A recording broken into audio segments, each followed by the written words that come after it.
Cool. Thank you all your speakers, all the speakers, and thank you for that introduction, Ash. That's not me. That's James, who's standing right over there. James is our National Accounts Manager as of earlier this year, and has great experience in this field, so please do speak to him later, although his voice has gone, so that might be tricky. The key about Kuber is that we're here to enable you to connect with multiple managers, to connect with multiple advisors. The great problem in this industry is getting data and getting information about your investments. And you need to diversify, so you need lots of different investments. The great problem is that as an advisor, you need to go and ring up a whole bunch of different people to get information on your client's portfolio. And the solution that Kuber provides is we become that single point of call for you. Conversely, from the manager's point of view, actually it's quite time consuming for them dealing with all of those calls. And it's a lot easier for them to provide the information once to us as opposed to lots of times to everybody. And there you have it. There are a few key points about us. We were the first digital platform in the EIS space, and we continue to be the best, in my view, obviously.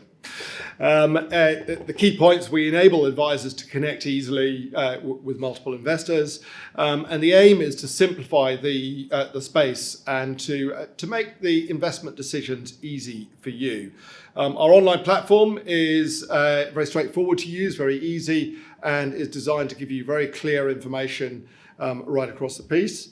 And our job is really to change things and to expand investment in this space.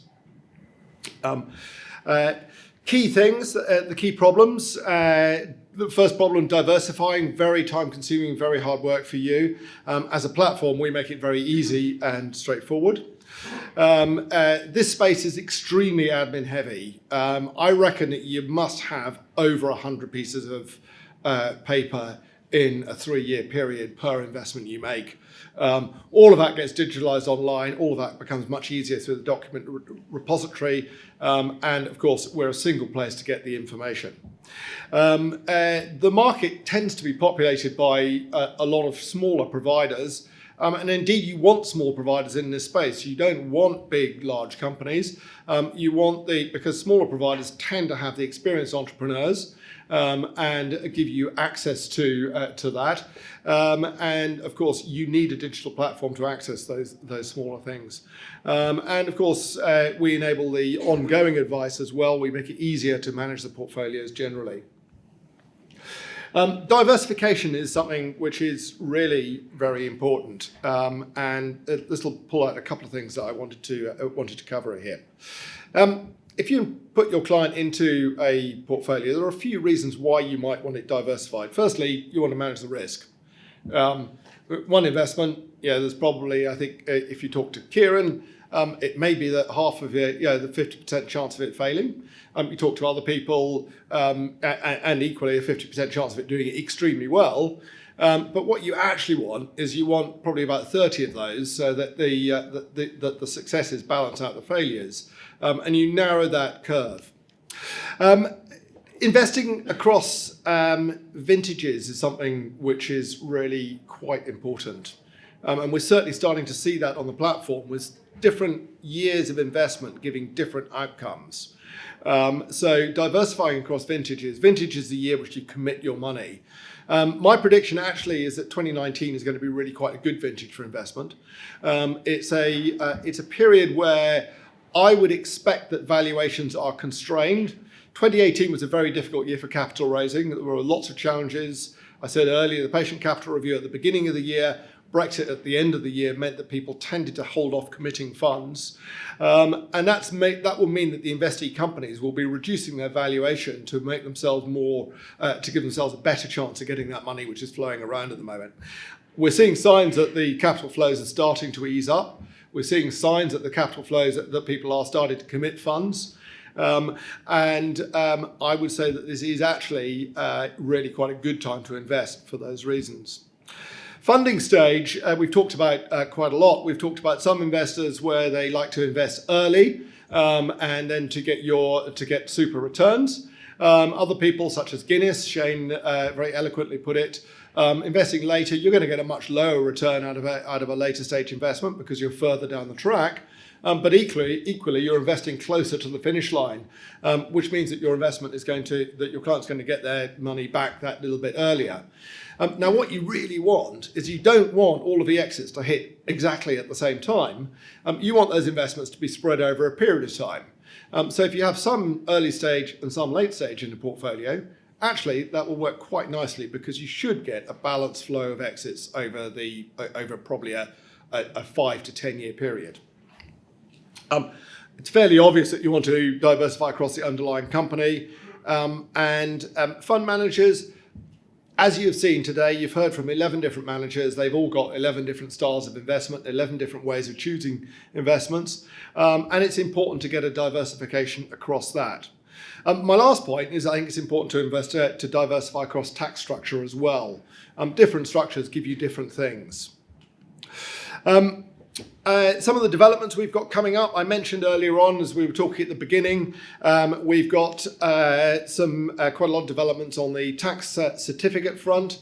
Put my teeth back in. Tax certificates are changing, they're going digital now, but HMRC isn't one of the speedier development organisations. They've been talking about, well, I've been sitting on a digital committee for the EISA since 2015. And we're only now just beginning to see some changes in that. But nevertheless, we've got some advances in the tax certificate tracking, so it's much easier to see what stage the tax certificates are at. There's going to be a period of getting the data into the platform as well, so not all the data is there at the moment, but over the next few months that will be coming. Client statements, they've been enhanced quite a lot, so you'll find they're a bit easier to read, they look nicer, and no longer are you getting a slightly utilitarian Excel spreadsheet when you click download. You're actually getting something which looks quite nice and is quite presentable. The digital reinvestment process and the digital application form have also been revamped. Again, that was quite utilitarian in the past. We brought in some new software there, and that's a much easier piece of software to use. So I think that looks great. Please give me some feedback. If you don't agree, then I'd love to hear what doesn't work for you. But I think it looks way better. So we've got really quite a lot of managers here. You've heard from some of them today, and there are more, and we're adding more managers to the platform all the time. Two very recent additions. They didn't make it in time to get a speaking slot today, but I did promise them that I would talk about them. Emv Capital is again quite a nice diversifier. They're focusing on a slightly different space, industrial high tech and B2B space, focusing on energy, transportation, smarter cities, and high-value manufacturing. Their investment strategy is to work alongside global multinationals, looking to de-risk, this looks to de-risk the portfolio, and they've got a number of interesting past co-investment partners. A good track record, 45% IRR in less than 3 years from one successful exit. Some decent upticks in their valuations, 8x, and targeting overall over the portfolio, they're targeting a 3x return. The second fund, which we just added, Vala.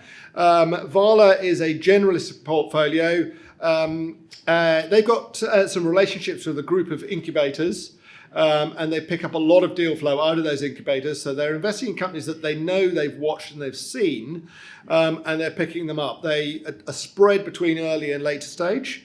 The key to this is that they co-invest, is that the fund co-invests with very successful entrepreneurs. So you're seeing the entrepreneur's own money going in as well as the portfolio money. A strong team, as a team, really strong track record. They've invested £42 million as a team and turned that into 140 million as an exit value across 34 exits. They've also got the leanest fee structure I've seen. And I think fees really do matter in this space. So please do take the time to talk to EMV and Vala. There, I can see James waving at me, putting his thumb up, saying thank you. There he is. And I'm not sure where EMV are, but they are. Yes, I can see another hand up there as well. So please go and talk to them now. A few things to think about. Sorry, I'm reading James's slides now, so apologies for having read a couple of these slides, not normally my style. A couple of things to think about at this time of year.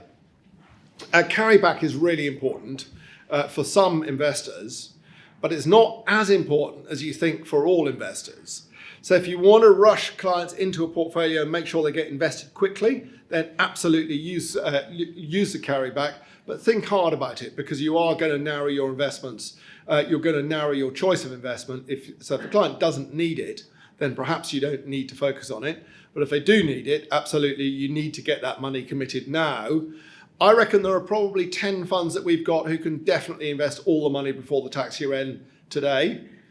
I reckon by early February, that'll be down to 9, by mid-February down to 8. Probably by the beginning of March, we're probably looking at about 6 funds. And towards the end of March, I reckon will be 2 or 3 left. So do try and make sure that you commit funds as early as possible and don't leave it until that mad rush at the end of March. I do think what's different this year is that there are going to be plenty of investments which are good quality as we run into the end of the tax year. Historically, we've seen some less good stuff happening at that stage, but I don't think that will be the case today. There's plenty of things which need investment, so do carry on. Clients who want to make pension contributions in this tax year or perhaps last tax year but couldn't, probably quite a good idea to top up the clients who couldn't make them last year and use the carryback to access that for them. Clients who've experienced a one-off tax spike in their income last year, if you look through your client bank on that, great opportunity. There's one which isn't on this list, which I'm going to add on to it. Back in 2016, there was a capital gains tax rate of 28%.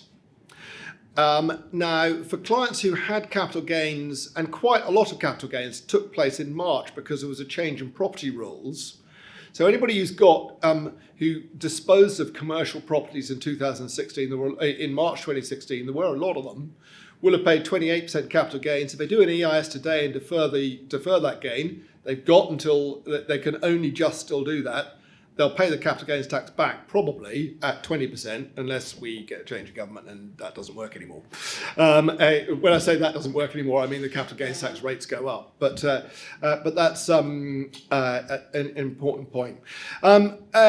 Inheritance tax planning requirements. Clients who need an IHT and have got tax problems, EIS great, BPR or BR as it's now called.